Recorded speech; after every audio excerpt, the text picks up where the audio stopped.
آج کی گفتگو ہماری اس حوالے سے ہے کہ ایمان جیسی عظیم نعمت جسے حاصل ہو جاتی ہے تو اس ایمان کا اعلیٰ درجہ جس کو حدیث پاک میں حلاوت سے تعبیر کیا گیا ہے،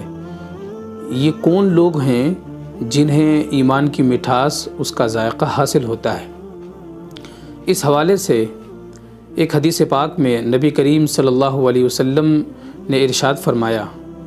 اس حدیث کے راوی سیدنا حضرت انس رضی اللہ تعالی عنہ ہیں۔ آپ کہتے ہیں کہ نبی کریم صلی اللہ علیہ وسلم نے ارشاد فرمایا کہ 3 خصلتیں ایسی ہیں کہ جس شخص میں جمع ہو جائیں تو گویا کہ اس نے ایمان کی مٹھاس کو پا لیا۔ جس شخص کے اندر یہ 3 خصلتیں اکٹھی ہو گئیں تو وہ گویا کہ ایمان کی مٹھاس کو پانے والا بندہ ہو جائے گا۔ نبی کریم صلی اللہ علیہ وسلم نے جن 3 چیزوں کا 3 خصلتوں کا ذکر فرمایا ہے، اس میں پہلی خصلت یہ ہے کہ جو بندہ اللہ اس کے رسول پر ایمان رکھتا ہے وہ بندہ ایسا ہو کہ اللہ اور اس کا رسول صلی اللہ علیہ وسلم اس کے نزدیک سب سے زیادہ محبوب بن جائیں۔ یعنی بندے کے نزدیک اللہ اس کے رسول سے زیادہ کوئی بھی محبوب نہ رہے، ساری محبتوں سے بڑھ کر اللہ اس کے رسول کی محبت اس کے دل میں سما جائے، اس کے دل میں بیٹھ جائے۔ تو یہ پہلی خصلت اور پہلی شرط ہے ایمان کی مٹھاس کو حاصل کرنے والے بندے کی۔ ایک دوسری حدیث میں نبی کریم صلی اللہ علیہ وسلم نے ارشاد فرمایا، لا یؤمن احدکم حتی اکون احب الیہ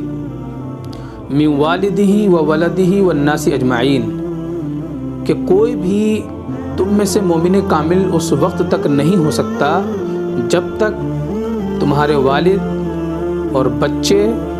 اور دنیا کے تمام لوگوں سے بڑھ کر کے میری محبت اس کے دل میں سب سے بڑھ کر کے نہ ہو جائے۔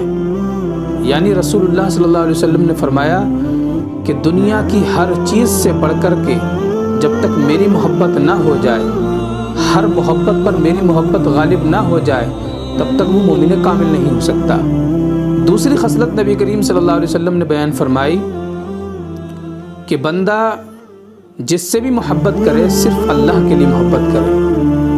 ایمان کی حلاوت اور اس کی مٹھاس کو پانے والا بندہ وہ ہوگا کہ جس کے اندر یہ صفت موجود ہو کہ وہ جس سے بھی محبت کرے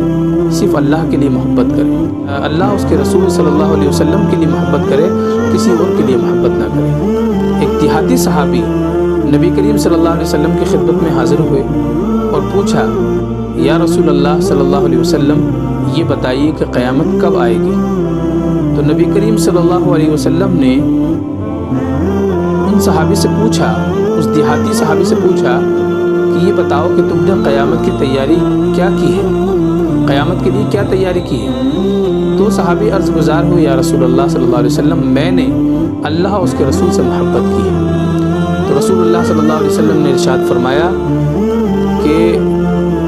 جو شخص دنیا میں جس سے محبت کرتا ہے بروز قیامت وہ اسی کے ساتھ رہے گا۔ اس حدیث سے معلوم چلا کہ دنیا میں ہم جس سے محبت کرتے ہیں قیامت کے دن ہم اسی کے ساتھ ہوں گے۔ تو دوسری خصلت نبی کریم صلی اللہ علیہ وسلم نے بیان فرمائی ہے کہ بندہ جس سے بھی محبت کرے اللہ اور اللہ رب العزت کی رضا کے لیے کرے۔ تیسری خصلت نبی کریم صلی اللہ علیہ وسلم نے بیان فرمائی کہ جس شخص کو اللہ تعالیٰ نے ایمان کی دولت سے نوازا ہے تو وہ کفر میں واپس لوٹنے کو اس طرح برا جانے جیسے کہ آگ میں ڈالے جانے کو برا جانتا ہے۔ اس کا مطلب یہ ہے کہ جس شخص کو ایمان کی دولت حاصل ہو چکی ہے، جو شخص ایمان کی دولت سے بہرور ہے، تو اسے چاہیے کہ وہ ایمان کی اس دولت کو نہایت مضبوطی کے ساتھ تھامے رکھے اور ایمان پر ثابت قدم رہنے کی کوشش کرے، اللہ سے دعائیں کرتا رہے کہ اللہ جس دولت جس ایمان کو تو نے مجھے عطا فرمایا ہے اس پر مجھے ثابت قدمی عطا فرما۔ اور اس سے مراد یہ بھی ہے کہ اللہ تعالیٰ کی اطاعت کی راہ میں، اللہ کی اطاعت کی راہ میں کیسی کیسی مشکلات ہی کیوں نہ